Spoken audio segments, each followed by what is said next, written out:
The Apollo University, University of Leicester. 35 lakhs fees for 3-year BTech CSE UK.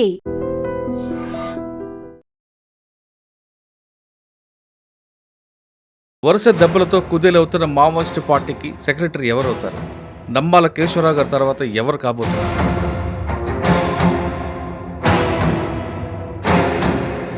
అటు చర్చలకు ఎవరెవరు వచ్చారు, అందరూ చనిపోతున్నారు. మొన్న జరిగిన సుధాకర్ అవ్వచ్చు, లేదా గాజల రవి కూడా చర్చలకు వచ్చారు, ఆయన కూడా చనిపోయారు. మీరు చూడండి 1990 కానివ్వండి, 2000 కూడా 2010 దాకా మీకు సీనియర్ లీడర్లు ఎవరు చంపలేదు. వీళ్ళ ఫిలాసఫీ మారిపోయింది అక్కడి నుంచి. వీళ్ళది ఏంటంటే కాంట్రాక్టుల దగ్గర డబ్బులు గుంచుకోవడం. ఇప్పుడు నెక్స్ట్ ఎవరు అవ్వచ్చు మీకున్న సమాచారం ప్రకారం, మీకున్న ఎక్స్పీరియన్స్ ప్రకారం? తిరుపతి ఆయన ఉన్నారు, అప్పుడు ఆయన లోపల ఉన్నారు. తిరుపతి వరంగల్ ఆయన ఒకరు ఉన్నారు. మల్లోజు వేణుగోపాల్ ఉన్నారు, మల్లోజు గారు ఉన్నారు. మళ్ళీ మళ్ళా రాజిరెడ్డి ఉన్నారు. హిడ్మా అంటే ఒక పొలిటికల్ పార్టీ సపోర్ట్తో వాళ్ళు వస్తున్నారని ఒక వార్త ఉంది, వాస్తవం అంటారా? చంద్రబాబు నాయుడు గారికి ఇప్పుడు కూడా ఆయన మీద చేసిన దాడికి కోపం. Welcome to iDream.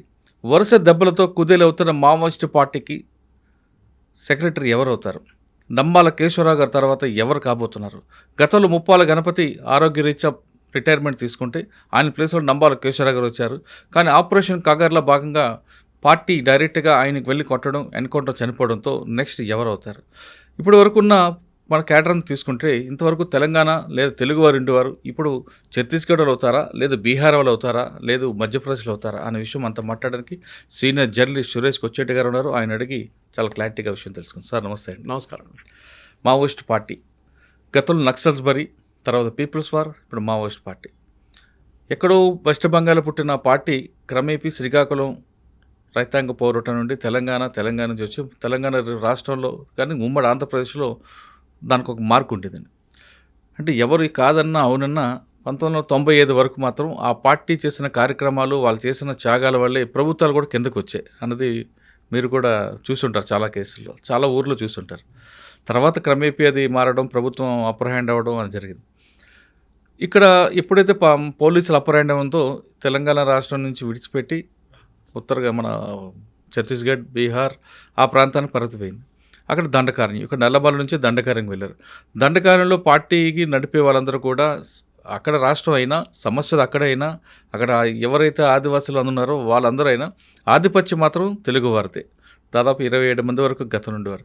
అది క్రమేపీ తగ్గుతుంది. ఇటీవల అమిత్ షా ప్రకటించినట్టుగా నెక్స్ట్ ఇయర్ మార్చ్ సరికి ఆపరేషన్ కాగర్ కంప్లీట్ అవ్వాలి, మావోయిస్ట్ రహిత రాష్ట్రాలుగా ఉండాలని 6 రాష్ట్రాలకు ఒక ప్రాజెక్ట్ వేయడం అంతా కూడా మీకు తెలిసింది. ఇటీవల ఆపరేషన్ కాగర్లో భాగంగా నంబాల కేశవరావు గారు, అంటే ముప్పాల గణపతి తర్వాత నంబాల కేశవరావు గారు ఎన్కౌంటర్ అవడం, వరుస దెబ్బలు దొరుకుతుంది. సుధాకర్ అంటే చర్చలకు ఎవరెవరు వచ్చారు, అందరూ చనిపోతున్నారు. మొన్న జరిగిన సుధాకర్ అవ్వచ్చు, లేదా గాజల రవి కూడా చర్చలకు వచ్చారు, ఆయన కూడా చనిపోయారు. ఇప్పుడు పార్టీకి ఎవరు లీడ్ చేస్తారు? ఎందుకంటే ఎప్పుడైనా సరే కెప్టెన్ కోల్పోతే పార్టీకి మొత్తం డిస్టర్బెన్స్ వస్తుంది. అలాంటి మావోయిస్ట్ పార్టీకి సెంట్రల్ కమిటీల మెంబర్లో ఎవరు సెక్రటరీ అవుతారు? అంటే ఇప్పుడు మనం చూస్తున్న గతంలో తీసుకుంటే ముప్పాల గణపతి అవ్వచ్చు, నంబాల కేశవరావు అందరూ తెలుగు వాళ్ళే కనిపిస్తున్నారు తప్ప వేరే రాష్ట్రాలు లేరు. సెంట్రల్ కమిటీలో సీజీలో అందరూ ఉండొచ్చు, కానీ ఇప్పుడు నంబాల కేశవరావు గారి ప్లేస్ని ఎవరు భర్తీ చేస్తారు? ఈ మొత్తం భర్తీ చేయాలంటే వీళ్ళందరూ పోలిట్ బ్యూరో మీట్ అవ్వాలి. పోలిట్ బ్యూరో మీట్ అవుదాం టైంలోనే మరొక సెంట్రల్ కమిటీ వాళ్ళు ఎన్కౌంటర్లు అవుతున్నారు. ఇప్పుడు ఈ మొత్తం ఈ సమస్య ఎలా పరిష్కారం అవుతుంది? ఎవరు కావచ్చు అంటే మీ దృష్టిలో ఎవరు ఉండొచ్చు అంటారు? ప్రాబ్లం మీరు చెప్పినట్లనే నేను చిన్నప్పుడు కాలేజీలో చదువుకున్న టైంలో ఉస్మానియా యూనివర్సిటీలో చదువుకున్నాను. మా ఇల్లు కూడా ఉస్మానియా యూనివర్సిటీ దగ్గర ఉండే. జార్జ్ రెడ్డి డెడ్ బాడీ ఇదంతా చూసిన మంచిగా. ఆ టైంలో PDSU, RSU hunting ground Osmania కానీ కాకతీయ కానీ వీళ్ళందరూ అక్కడి నుంచి వచ్చారు, గణపతి కానివ్వండి మిగతా వాళ్ళు. కానీ over the period of time ఏం జరిగిందంటే పీపుల్స్ వార్ గ్రూప్ నుంచి కొండపల్లి సీతారామయ్య గ్రూప్ మర్జ్ అయిన తర్వాత ఇప్పుడు సిపిఐ ఎంఎల్ అంటారు వీళ్ళని. వీళ్ళకి ఇంకా 8 సీట్లు బీహార్లో గెలుస్తుంటారు. ఇప్పుడు లాస్ట్ టైం 8, ఈసారి ఎన్ని గెలుస్తారో తెలియదు. అంటే వాళ్ళకి అక్కడ ఇంకా పట్టుంది, డెమోక్రటిక్ పట్టు. అదే టైంలో ఆ సిపిఎంఎల్ మీకు తెలంగాణలో కనిపించారు. ఓకే, తెలంగాణ ఒక టైంలో నక్సలైట్స్ కానీ కమ్యూనిస్ట్ మూవ్మెంట్ది హెడ్ ఉండే సుందరయ్య కానీ పెద్ద వాళ్ళు ఉండే మన దగ్గర. కానీ ఇప్పుడు అసలు కమ్యూనిస్ట్కే ప్రసక్తి లేదు. వాళ్ళు కాంగ్రెస్ వాళ్ళు ఇచ్చిన ఏదో 2 సీట్లు ఇస్తే దాన్ని గెలుస్తారు. కానీ నక్సలైట్ లీడర్షిప్ ప్రాబ్లం ఎక్కడ వచ్చింది? మీరు చెప్పినట్టు 95 దాకా వాళ్ళకు ఒక ఫిలాసఫీ ఉండే, ఐడియాలజీ, ఫిలాసఫీ. చంద్రబాబు నాయుడు గారి మీద ఏ రోజు దాడి చేశారు ఆ రోజు ఐ థింక్ పోలీస్ ఫోర్స్ కూడా ఒక డిసిషన్ తీసుకున్నది. అప్పుడు దాకా చిన్న చిన్న లీడర్ని చంపుతానే మన స్పీకర్ గారిని చంపారు, శ్రీపతి గారు. అట్లాంటి మళ్ళీ ఆలంరెడ్డి మాధవ్ రెడ్డి గారిని చంపారు మన ఫ్లైఓవర్ దగ్గర. అవునండి. ఇదంతా వాళ్ళు చేశారు, కానీ అంత సీనియర్ లెవెల్కి వెళ్ళలేదు. సెకండ్, మన అందరికి తెలుసు ఇంటెలిజెన్స్ చాలా ఇంపార్టెంట్ దీంట్లో. వీళ్ళు గ్రామ సభలు పెడతారు, ప్రజాసభలు పెడతారు, అక్కడ కొంతమందిని పిలిచి ధమ్కి ఇస్తారు, మీరు చేస్తే చేయకపోతే అక్కడ కూడా కొంతమంది చంపేస్తారు భయం ఉండడానికి. కానీ ఓవర్ ఎ పీరియడ్ ఆఫ్ ఏం జరిగిందంటే సెంట్రల్ గవర్నమెంట్ కూడా ఒక వ్యూ తీసుకున్నారు. మనందరికి తెలుసు, నాకు ఎందుకు సర్ప్రైజింగ్ ఎలిమెంట్ ఏముందంటే ఇది కాంగ్రెస్ వాళ్ళు చేయాలండే. ఎందుకంటే మధ్యప్రదేశ్ కంప్లీట్ కాంగ్రెస్ లీడర్షిప్ని ఖతం చేసింది వీళ్ళే, మీకు గుర్తుంటుంది. విద్యాచరణ్ శుక్లా నుంచి అందరినీ ఒకటే బ్లాస్ట్, ఛత్తీస్గఢ్లో బ్లాస్ట్ చేయడం. అప్పుడు వీళ్ళు ఎందుకు చేయలేదు? దాని తర్వాత వచ్చిన గవర్నమెంట్ భూపేష్ బఘెల్ గవర్నమెంట్, రమణ్ సింగ్ వచ్చారు, దాని తర్వాత భూపేష్ బఘెల్ గవర్నమెంట్ వచ్చిన తర్వాత చాలా చల్లగా అయిపోయింది మొత్తం. కానీ ఏ రోజు భూపేష్ బఘెల్ గవర్నమెంట్ పోయి మళ్ళీ బీజేపీ గవర్నమెంట్ వచ్చింది అక్కడ, ఆ రోజు మీరు చూసుంటారు స్ట్రాటజీ మారిపోయింది. అమిత్ షా గారు 11 నెలల నుంచి ఉన్నారు కదా, సంవత్సరం నుంచి ఉన్నారు కదా, కానీ ఎందుకు ఈ సడన్గా లాస్ట్ 2 సంవత్సరాల్లో ఇంత యాక్టివిటీ, హైపర్ ఎస్పెషలీ ఫస్ట్ 1 ఇయర్లో ఒక టార్గెట్ కూడా ఎందుకు పెట్టుకున్నారు? 2026 ఏప్రిల్ దాకా మొత్తం వైప్అవుట్ చేసేస్తాం. 2 కారణాలు. మీకు చెప్పినట్టు దండకారణ్య బెల్ట్ ఒకటి ఉంది, ఇంకోటి మనం గజ్జచోలి మర్చిపోయాం, ఇటువైపు మహారాష్ట్ర వైపు మర్చిపోయాం. ఈ బెల్ట్ ఒకటి బ్రేక్ చేసేసారు నడిమిట్లో. ఛత్తీస్గఢ్లో బ్రేక్ అయిపోయింది, అది తెలంగాణ వైపు రాలేకపోయింది. నల్లమల అంటే ఒక టైంలో టార్పోలిన్ షీట్లు, బ్లూ టార్పోలిన్ షీట్లు చూడగానే అన్నాలు వచ్చేసారు అని చెప్పి ఆ పక్కన ఎవరు వెళ్ళరు కూడా. కానీ Telangana police specially grey hound setup చేసింది. అది మనందరూ తెలుసు, వ్యాస్గార్ టైం నుంచి ఆ స్పెషల్ ఎలైట్ ఫోర్స్ తయారు చేసి వీళ్ళు డబ్బులు విపరీతంగా ఖర్చు చేశారు. అన్ఆడిటెడ్, ఆడిట్ చేయరు దీన్ని. ఇన్ఫార్మర్స్ ఎస్ఆర్ అమౌంట్ ఉంటుంది, ఎస్ఆర్ అమౌంట్. ఎందుకంటే ఈవెన్ కాశ్మీర్లో కూడా అదే చేశారు, ఆర్మీకి ఇచ్చేశారు. మీరు వాడుకోండి. హ్యూమన్ ఇంటెలిజెన్స్ చాలా ఇంపార్టెంట్. ఎందుకంటే మీరు నక్సలైట్ ఏరియా, ఎస్పెషలీ ఫారెస్ట్ ఏరియాలో మీకు సిగ్నల్స్ ఉండవు, మొబైల్స్ ఉండవు, వాళ్ళు ఉంటే కూడా వాడరు. సో మీకు టెక్నికల్ ఇంటెలిజెన్స్ దొరకడం చాలా కష్టం. అదే టైంలో మీకు హ్యూమన్ ఇంటెలిజెన్స్ చాలా ఇంపార్టెంట్. మొన్న ఒక ఫోటో కనిపిస్తుంది సార్, మీరు కూడా చూస్తుంటారు. బస్తర్ వైపు అది ఒక బస్సు వచ్చిందంట మన ఫస్ట్ టైం ఆఫ్టర్ ఇండిపెండెన్స్ ఒక విలేజ్కి. అది హిడ్మా ఊరికే వచ్చిందండి. ఆలోచించండి, 76 సంవత్సరాలు 77 సంవత్సరాలు అవుతున్నప్పుడు కూడా మనకి ఇప్పుడు అక్కడికి ఒక బస్సు వచ్చిందంటే అప్పుడు తెలుస్తుంది గవర్నమెంట్ది ఎంత పట్టుండే అక్కడ అని. అంతా వాళ్ళదే నడుస్తుంది మొత్తం. వాళ్ళు ట్యాక్స్ వాళ్ళే కలెక్ట్ చేసుకుంటారు, వాళ్ళే ఖర్చు పెడతారు. కానీ నక్సలైట్ లీడర్షిప్ కూడా మీరు చూసుంటారు, పాత లీడర్షిప్. ఇప్పుడు కొండపల్లి సీతారాం గారు ఏమైనా సంపాదించారంటే ఏం లేదండి. అదే టైంలో నెక్స్ట్ జనరేషన్ లీడర్షిప్కి వచ్చేదాకా డబ్బులు వాళ్ళకు కూడా కొంచెం ఖర్చు చేయడం ఎక్కువ, వాళ్ళ షో ఆఫ్ ఎక్కువైంది. మీకు పాత రామకృష్ణ ఫోటో కానివ్వండి, గణపతి ఫోటోలు కనిపించండి, మీకు పాత ఏదో బ్లాక్ అండ్ వైట్ ఫోటోలు కనిపిస్తుంది. కానీ ఇప్పుడు వాళ్ళు సోషల్ మీడియాలో అక్కడెక్కడ పెట్టడం మొదలుపెట్టారు, లేటెస్ట్ ఫొటోస్ కనిపిస్తున్నాయి. పోలీస్కి అదే కావాలి. సో వాళ్ళ ఫిలాసఫీ మారినప్పుడు చాలామంది సరెండర్ చేసిన వాళ్ళు కూడా అదే అంటున్నారు. ఆ ఫిలాసఫీ మారిపోయింది, డైల్యూట్ అయిపోయింది. వీళ్ళు కూడా బూర్జోలాగా తయారైపోయారు అన్నమాట. సో అక్కడ వీళ్ళకి ఒక డిస్కనెక్ట్ వచ్చేస్తుంది. అంటే ఇప్పుడు ప్రజలకు ఏ సమస్య ఉందో అది చూసుకోకుండా వాళ్ళు ఎంచుకున్న సిద్ధాంతాన్నే ఫాలో అవుతున్నారు. అంటే వాళ్ళు ఎంచుకున్న లైన్ కరెక్ట్ కాదని ఒక భావన వస్తుందంటారు సార్. మరియు ఆంధ్ర వైపు, తెలంగాణ వైపు ఎస్పెషలీ మన కరీంనగర్ వైపు కానీ అటువైపు వెళ్తే మీరు కరెక్ట్ వాళ్ళు చెప్పిన ఫిలాసఫీ ఎందుకు. ఇప్పుడు నేను కూడా నా చాలామంది అడిగారు, మీరు కేరళ నుంచి Suresh garu, first democratically elected communist government in the world EMS Namboodiri party కేరళలో వచ్చింది. కానీ అక్కడ నక్సలిజం ఎందుకు లేదు? అక్కడ ఉండాలి కదా ఫస్ట్. ఎందుకంటే మన అందరికి తెలుసు వీళ్ళ ఫిలాసఫీ ఏంటనేది. మనం చిన్నప్పటి నుంచి నేర్చుకున్నాం, కాలేజీలో ఉన్నప్పుడు చూసాం వీళ్ళని. ఆ టైంలో ఏబీవీపీకి అసలు పట్టలేకుండా ఉస్మానియాలో, ఎస్ఎఫ్ఐ అయితే కనిపించలేదు అప్పుడు, ఎన్ఎస్యుఐ కూడా లేదు, ఓన్లీ పీడిఎస్యు ఆర్ఎస్యు ఉంటుండే ఆ టైంలో. ఆ టైంలో కూడా మీరు చూసుంటే వీళ్ళ ఫిలాసఫీ ఏంటంటే ఈక్వల్ డిస్ట్రిబ్యూషన్ ఆఫ్ వెల్త్ ఎక్కడ అంటే ఉన్న డబ్బులు గవర్నమెంట్ ఏమో అంత పెద్ద పెద్ద భూస్వాములకి ఇచ్చేశారు, వీళ్ళకి తినడానికి ఏం లేదండి. ఒకడు ఇంజనీరింగ్ కాలేజ్ నుంచి ఇంజనీరింగ్ చేసి వచ్చి, వీళ్ళందరూ ఇంజనీర్సే కదా, చేసి వచ్చిన తర్వాత పక్కన బిల్డింగ్లో ఆడు ఉండేది గుడిసెల పక్కన బిల్డింగ్లో ఒక 5 అంతస్తుల బిల్డింగు, వాడికి 5 కార్లు, 10 మంది పనోళ్ళు, ఏసీలు, అన్ని రూమ్లు పెట్టుకున్నాడు. ఈడేమో తినడానికి ఇక్కడ లేదు, వీడి దగ్గర ఉద్యోగం కూడా లేదు. సో న్యాచురల్లీ ఫ్రస్ట్రేషన్ డెవలప్ అయింది. అక్కడే ఆమెని వచ్చి బ్రెయిన్ వాష్ చేస్తారు వీళ్ళు వచ్చి. నెక్స్ట్ స్లైడ్ చూడరా, అక్కడ చూడు, నువ్వేంటి బందూకు పట్టుకో, తుపాకీ పట్టుకో, అయిపోయింది. కానీ ఆ ఫిలాసఫీ మారింది. ఎందుకంటే కేరళలో ల్యాండ్ డిస్ట్రిబ్యూషన్ వెస్ట్ బెంగాల్లో కూడా చేశారు సార్, మీరు గుర్తుందా మీకు? అవునండి, జ్యోతి బాసు చేశారు. ఎందుకంటే నక్సల్ బారి ఎక్కడి నుంచో కదా మొదలైంది, వర్డ్ అక్కడి నుంచి వచ్చింది నక్సలైట్స్. 24 కునాల్లో వాళ్ళందరూ ఉన్న ఆ టైంలో చాలా పెద్ద మూవ్మెంట్ ఉండే ఆ టైంలో. కానీ over a period of time west బెంగాల్లో, కేరళలో ల్యాండ్ కమ్యూనిస్ట్ వాళ్ళు అంటారు, స్పెషల్లీ కమ్యూనిస్ట్ గవర్నమెంట్ ఉన్నప్పుడు ల్యాండ్ రిఫార్మ్స్ తీసుకొచ్చారు. అందరికీ భూమి ఉండాలి, ఇల్లు కట్టడం కాదు, ఇప్పుడు చేస్తున్న తెలంగాణ చేస్తున్న ఇల్లు కట్టడం కాదు, ఇందిరమ్మ ఇల్లు కాదు, భూమి ఉండాలి. అది ఈవెన్ మీకు పండించడానికి ఒక 10 ఎకర్లు 5 ఎకర్లు 2 ఎకర్లు ఉంటే కూడా బతుకుతారు వాళ్ళు. మొత్తం భూస్వాములు అప్పుడు ల్యాండ్ రిఫార్మ్స్ యాక్ట్ లేకుండే 1000 ఎకర్లు 2000 ఎకర్లు పెట్టుకున్నారు. అప్పుడు దాని తర్వాత ల్యాండ్ రిఫార్మ్స్ తీసుకొచ్చారు. తెలంగాణలో భూదాన్ మూవ్మెంట్ తెలంగాణలో ఎందుకు వచ్చింది అడగొచ్చు మీరు. వినోబా భావే గారు ఆయన ఏరియాలో పెట్టుకోవాలి కానీ తెలంగాణలో ఎందుకు వచ్చారు ఆయన. సో అక్కడి నుంచి మీకు తెలిసిపోతుంది, ఫిలాసఫీ మారిపోయింది. మీరు ఎక్కడెక్కడ మీరు ల్యాండ్ రిఫార్మ్స్ తీసుకొచ్చారో, ఈక్వల్ డిస్ట్రిబ్యూషన్ ఆఫ్ వెల్త్ చేశారో, అక్కడెక్కడ నెక్సలిజం ఆటోమేటిక్ పడిపోయింది. తమిళనాడులో చాలా తక్కువ, కర్ణాటకలో తక్కువ, కేరళలో అసలు లేదు. అట్టపాడి ఏరియాలో కొంచెం ఉంది కానీ అది ట్రై జంక్షన్ లాగా. తమిళనాడు, కర్ణాటక, కేరళ ఒక ట్రైబల్ ఏరియా అది అట్టపాడి ఏరియా. ముదుమలై నుంచి వెళ్తాం, ఇటు వైపు నుంచి కూడా కర్ణాటక వైపు నుంచి కూడా వెళ్ళొచ్చు. సో అట్లాంటి ప్లేస్లో కూడా ఎందుకు రాలేదంటే తెలంగాణ ఫెయిల్ అయింది సార్. అక్కడ తెలంగాణ అని కాదు, అప్పుడు ఉమ్మడి ఆంధ్రప్రదేశ్ గవర్నమెంట్ ఫెయిల్ అయింది. 95 తర్వాత వీళ్ళకి అర్థమైంది, గేమ్ అర్థమైంది వీళ్ళది. అంటే మీరు డెవలప్మెంట్ తీసుకొస్తే నక్సలైట్స్ దాన్ని వ్యతిరేకిస్తారు. మీకు గుర్తుంటుంది, జేసీబీని తగలబెట్టడము, టెలిఫోన్ తగలబెట్టడం. ఇక్కడ మన రైల్వే స్టేషన్ బీబీ నగర్ దగ్గర ఒక రైల్వే స్టేషన్ ఉంది, దాని పాల్గొట్టి బాంబు అన్నీ చేశారు.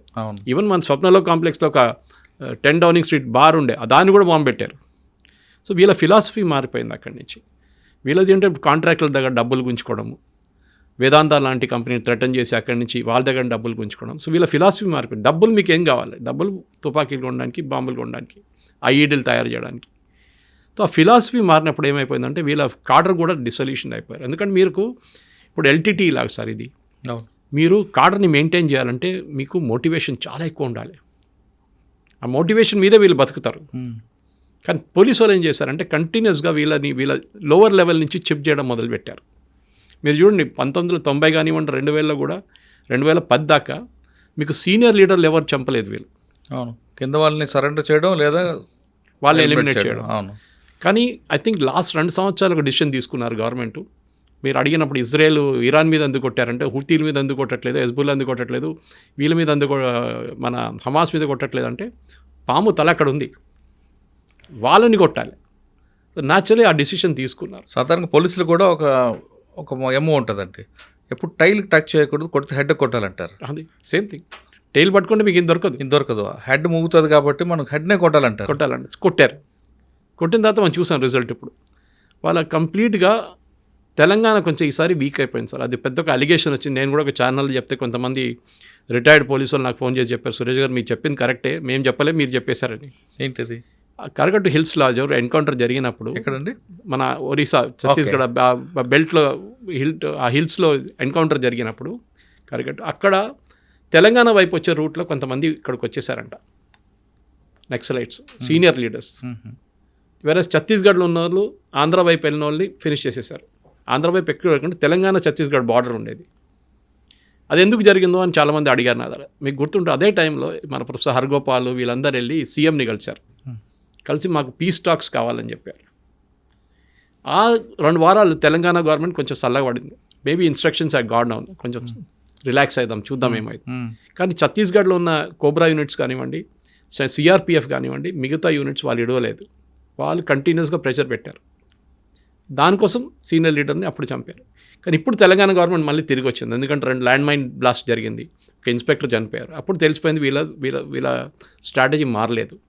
ఎప్పుడు మనకు గుర్తుండి మీకు మన రాజశేఖర రెడ్డి గారు ఉన్నప్పుడు ఇక్కడ టాక్స్ నడిపించారు. అవును, రామకృష్ణ వీళ్ళందరూ వచ్చారు ఆ టైంలో. అవును, ఎంసీఆర్హెచ్ఆర్డి ఇన్స్టిట్యూట్లో పెట్టారు. ఏం జరిగిందండి అప్పుడు? ఏం అవ్వలేదండి. వాళ్ళు ఆ టైంలో రీగ్రూప్ చేసుకున్నారు. ఆ దొరికిన 2 నెలల టైంలో వాళ్ళు మత్తి ఆయుధాలు తెప్పించుకున్నారు, వాళ్ళ గ్రూప్స్ అన్ని రీగ్రూప్ చేసుకున్నారు.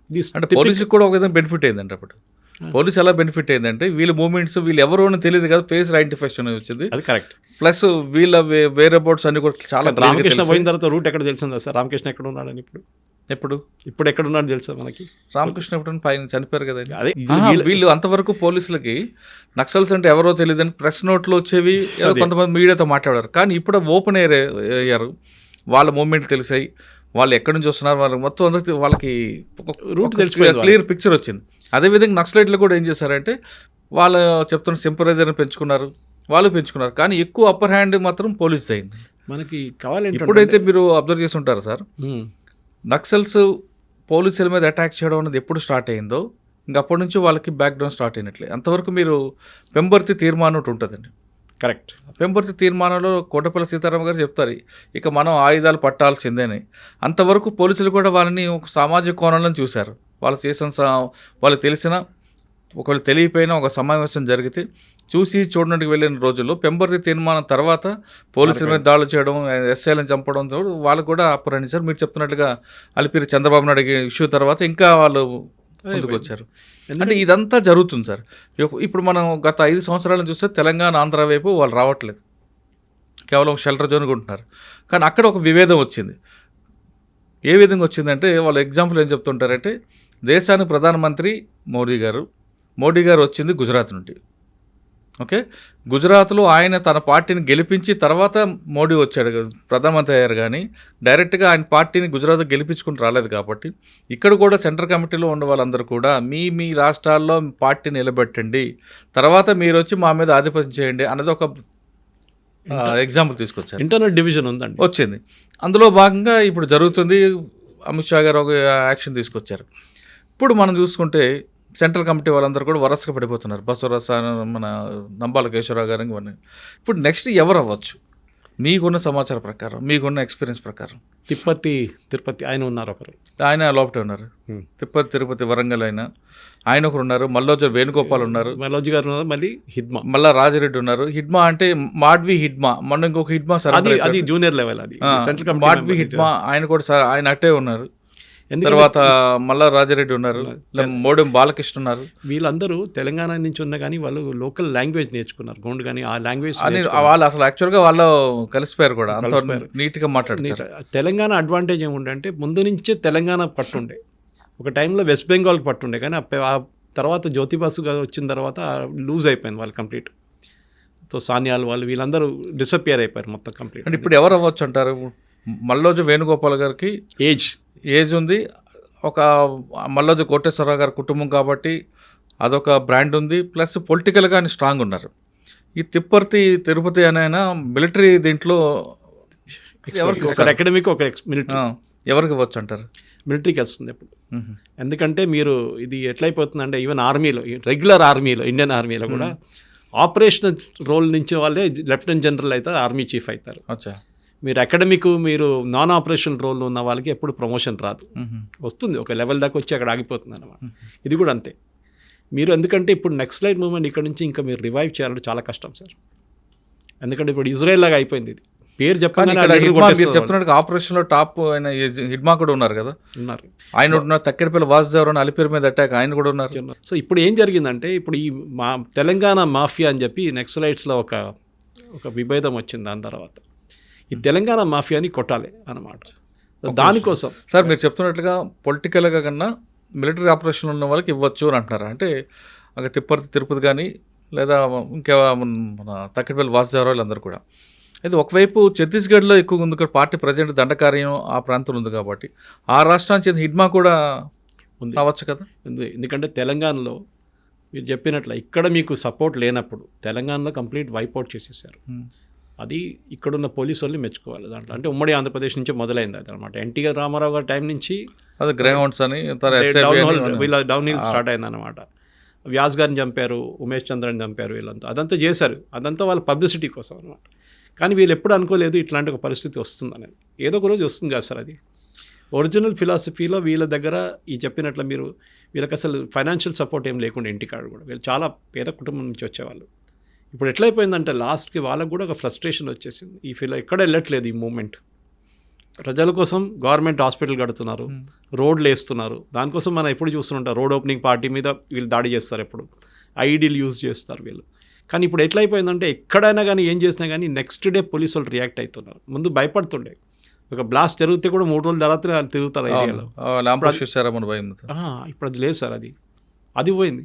సో ఐ థింక్ డెఫినెట్గా ఆపరేషనల్ రోల్ ఉన్న వాళ్ళకి ఇస్తారు నా అంచనా ప్రకారం. ఎందుకంటే లాస్ట్ ఒక వారం 10 రోజులు చదివిన న్యూస్ రిపోర్ట్స్ ప్రకారం అది బేసిక్లీ ఈసారి ఎవరైనా ఛత్తీస్గఢ్ నుంచి లేకుంటే మన జార్ఖండ్ నుంచి ఆ ఏరియా నుంచి రావచ్చు అంటున్నారు.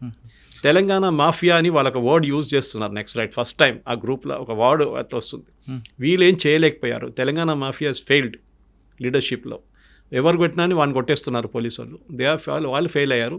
మోటివేట్ చేయడానికి జూనియర్ లీడర్షిప్ 40-45 సంవత్సరాలు ఉన్న లీడర్షిప్ వాళ్ళని తీసుకొస్తున్నారు. ఎందుకంటే మీకు తెలుసు సార్, అడవిలో ఉన్నప్పుడు చాలా మటుకు హెల్త్ ఇష్యూస్, ఈవెన్ గణపతి కూడా ఆయన రిటైర్మెంట్కి వెళ్ళిపోయారు అంతే, బికాస్ హెల్త్ ఇష్యూస్లో. అక్కడ మీరు డాక్టర్ని తీసుకొస్తే ముందు డాక్టర్లు వస్తుండే, ఇప్పుడు డాక్టర్లు భయపడుతున్నారు రావడానికి. సో డెఫినెట్గా ఐ థింక్ ఈసారి ఒక యంగర్ లీడర్షిప్ రావచ్చు. యంగర్ లీడర్షిప్, అది కూడా ఎక్కడైతే నాన్ తెలంగాణ.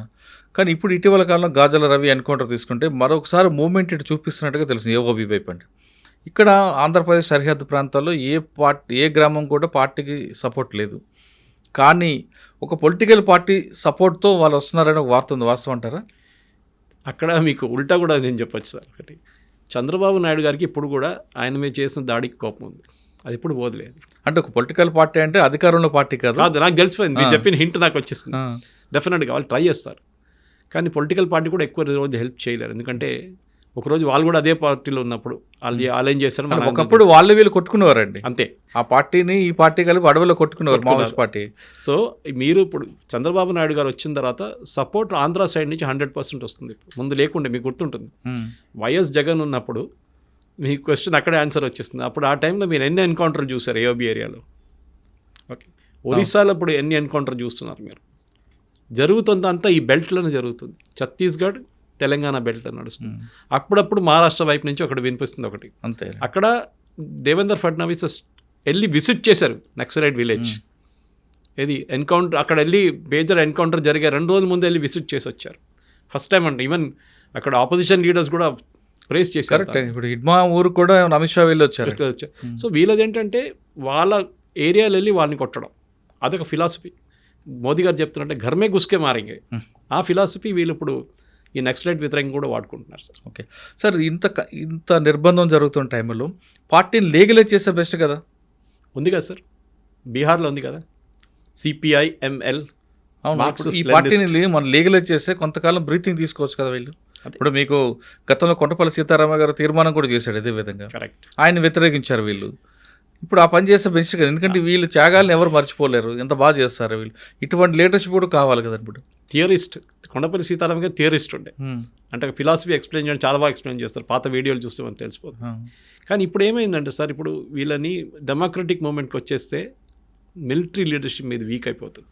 ఓకే, డెమోక్రసీకి వచ్చినప్పుడు డబ్బులు వస్తుంది, ఎలక్షన్ ఉంటుంది, డబ్బులు ఖర్చు చేయాల్సి వస్తుంది. అప్పుడు ఇదేం లేకుండా అడవిలో బతుకుతున్న మనిషి కూడా బయటకు వచ్చి నేను ఎందుకు కావాలి అక్కడ, నేను ఇక్కడ వచ్చి ఒక ₹1 కోటి సంపాదించుకొని మంచి హ్యాపీగా ఉంటాను, ఎలక్షన్ ఓడిపోతే కూడా నా 50 లక్షలు మిగిలిపోతాయి అంట. ఆ ఫిలాసఫీ వచ్చేస్తుంది ఇప్పుడు. సో దానికోసం CPI-ML ఉన్నప్పుడు వాళ్ళు ఎట్లా గెలుస్తున్నారు? వాళ్ళు అదే ఏరియాలోనే గెలుస్తున్నారు. వాళ్ళు ఇంకా ఇటువైపు యూపీ వైపు లేదు వాళ్ళకి, మధ్యప్రదేశ్ వైపు లేదు వాళ్ళకి, ఛత్తీస్గఢ్లో లేదు. అసలు బీహార్లో ఎందుకు గెలుస్తున్నారు? 8 సీట్లు అంటే తక్కువ కాదు సార్. బీహార్ అసెంబ్లీలో చాలా పెద్ద కాంపోనెంట్ అది. సో డెఫినెట్గా అంటే వాళ్ళకి అక్కడ లోకల్ సపోర్ట్ ఉంది. మేబీ ఆ పాత దండకారీన బెల్ట్ నుంచి వచ్చిన సపోర్ట్ ఉంటుంది అక్కడ. కానీ మీరు చెప్పిన ప్రశ్నకి ఎస్ చేయొచ్చు, ఆల్రెడీ ఉంది కదా ఒక పార్టీ, వాళ్ళతోనే మీరు విలీనం. ఇప్పుడు చాలా మటుకు మీరు టెర్రరిస్ట్ గ్రూప్స్ చూస్తారు, ఈవెన్ యూరోప్లో ఉన్న టెర్రరిస్ట్ గ్రూప్స్ కూడా వాళ్ళకి ఫ్రంట్ అండ్ ఇంకొకటి ఉండే. ఇప్పుడు యూకేలో ఉన్నప్పుడు షిన్ఫెన్ లాంటి గ్రూప్స్కి వాళ్ళకి ఫ్రంట్ అండ్ ఒక డెమోక్రటిక్ పార్టీ ఉండే, వాళ్ళకి వెనక నుంచి వాళ్ళు ముందు టెర్రరిస్ట్ చేస్తుండేవాళ్ళు. సేమ్ థింగ్ స్పెయిన్లో ఉండే వాళ్ళకి. ఇప్పుడు కేరళలో ఉంది సార్, కేరళలో PFIని బ్యాన్ చేసినా కానీ SDPI ఉంది వాళ్ళకి. SDPI is the political front. PFI ban చేసి పడేసారు గవర్నమెంట్, టెర్రరిస్ట్ గ్రూప్ అని చెప్పేసి. అది సేమ్ థింగ్, సిమీని బ్యాన్ చేసినప్పుడు మళ్ళీ ఇంకో ఫ్రంటేజ్ అక్కడి నుంచి ఫ్రంట్ వస్తుంది. సో గుడ్ సజెషన్, మంచిదే. కానీ ప్రాబ్లం ఎక్కడ వస్తుందంటే ఒకసారి డబ్బులు చూసిన తర్వాత మళ్ళీ తిరిగి అడవికి వెళ్ళరు, అది అక్కడే ఆగిపోతుంది అనమాట. లేకుంటే ముందున్న సాయిబాబా లాంటి వాళ్ళు, లేకుంటే మిగతా అరవింద్ తుంబుల వాళ్ళ అట్లాంటి మనుషులు తీసుకొచ్చి, పొలిటికల్ థియరిస్ట్ అందరిని తీసుకొచ్చి, ప్రొఫెసర్స్ తెచ్చి, ప్రొఫెసర్ హర్గోపాల్ గారు ఇక్కడ ఉన్నారు, ఇట్లాంటి మనుషులు తీసుకొచ్చి ముందు పెట్టి okay now we'll start a moment అని. కానీ ఎన్ని ఓట్లు వస్తుంది మీకే తెలుసు సార్. ఇప్పుడున్న యంగ్స్టర్స్ దగ్గర నుంచి నాకు ఇప్పుడు కూడా గుర్తుంది, ఉస్మానియాలో ఉన్నప్పుడు కానీ మా ఇల్లు అక్కడ ఉన్నప్పుడు కూడా ఉస్మానియా యూనివర్సిటీ లోపల ఒక పోలీస్ స్టేషన్ లేకుండే సార్ ఆ టైంలో. ఇప్పుడు ఆ ఎఫ్లు పక్కన ఒక పోలీస్ స్టేషన్ పెట్టారు ఉస్మానియా. భయపడుతుండే పోలీసు వాళ్ళు ఉస్మానియా పోస్టింగ్ అంటే. కానీ ఇప్పుడు చూడండి ఎట్లా మారిపోయింది. యంగ్స్టర్స్ కూడా ఇప్పుడు ఆస్పిరేషన్ లెవెల్ లేదు. PDSU RSU ఎందుకు బంద్ అయిపోయారంటే ఇదే రీజన్. యంగ్స్టర్స్కి ఏంటంటే మన నుంచి ఉద్యోగం కావాలి, మంచిగా బతకాలి, ఆ ఫిలాసఫీ అది బందూకు అది అంతా పోయింది ఇప్పుడు. అది షే గెవరా నుంచి మీకు ఫిడెల్ కాస్ట్రో నుంచి అందరూ అంతే సంగతి. వియట్నాంలో ఎక్కడుంది ఇప్పుడు? ఏం లేదు ఇప్పుడు. కంబోడియాలో ఎక్కడుంది? ఏం లేదు ఇప్పుడు. సో లోకంలో ఎక్కడుంది? ఒక గెరిలా ఫోర్స్ చూపిండి. ఒక ఇండోనేషియా వైపు అక్కడ ఏదో ఉంది అంతే. అవునండి. మిగతా అంతా ఇస్లామిక్ గ్రూప్స్ అయిపోయారు. ప్యూర్ గెరిల్లా గ్రూప్స్ ఎక్కడ లేదు సార్ ఇప్పుడు. ఎందుకంటే ఆ వ్యతిరేకత, ఆ బూర్జ్వా, అదంతా ఆ ఫిలాసఫీ పోయింది మొత్తం, కంప్లీట్గా వైప్అవుట్ అయిపోయింది. Next slide sir admitting it, వాళ్ళే అడ్మిట్ చేస్తున్నారు. ఆ ఫిలాసఫీ వీక్ అయిపోయింది. ఒక ఏం లేదు, లీడర్స్కి ఏం లేదు, వాళ్ళు కూడా డబ్బుల కోసం డబ్బులు అంట తిరుగుతున్నారని చెప్పి వస్తున్నారు. సరే చాలామంది పేదోళ్ళు ఉన్నారు, కానీ డెఫినెట్గా ఒక ఎలీట్ గ్రూప్ తయారయ్యారు. మొత్తమే తీసుకుంటే నంబాల కేశవ గారు ఆ ప్లేస్ని భర్తీ చేయడానికి ఈసారి తెలుగువారు కాకుండా దండకార్యానికి సంబంధించిన వ్యక్తులు లేదా ఛత్తీస్గఢ్, మహారాష్ట్ర సంబంధించిన వ్యక్తులు అవుతారంటున్నారు సురేష్ గారు. ఖచ్చితంగా ఈసారి మల్లోజు వేణుగోపాల్ గారు అవుతారా, లేదు హిడ్మా అవుతారా అనేది కాలమే చెప్పాలి. అది నంబాల కేశవ గారి ప్లేస్లో ఎవరు అవుతారనే విషయంపై సురేష్ గారితో విశ్లేషణ మరో అంశంలో మళ్ళీ కలుద్దాం. అంతవరకు నమస్తే. Thank you sir. Thank you very much.